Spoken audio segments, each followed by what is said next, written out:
To access beta or early feature releases in NotebookLM, start by opening NotebookLM and signing in with your Google account. Once inside the platform, check your account type, since feature availability often depends on whether you're using a personal account, a Google Workspace account, or a premium tier such as Plus, Pro, or Ultra. Next, open the Settings or Profile menu inside NotebookLM. In some versions of the interface, Google may provide an early access, labs, or experimental features section. If this option is available, you can toggle it on to enable beta features before they are widely released. However, in many cases, NotebookLM does not include a visible beta toggle. Instead, features are rolled out automatically in stages. This means users receive updates based on account eligibility, region, and Google's stage release system, rather than manual activation.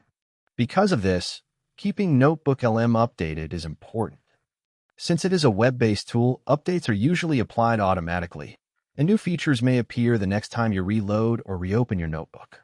For work or school accounts, access to beta features may also depend on Google Workspace administrator settings. Some organizations restrict experimental features for stability or compliance reasons. If you suspect this is the case, you may need to contact your administrator to confirm whether early access is enabled for your account.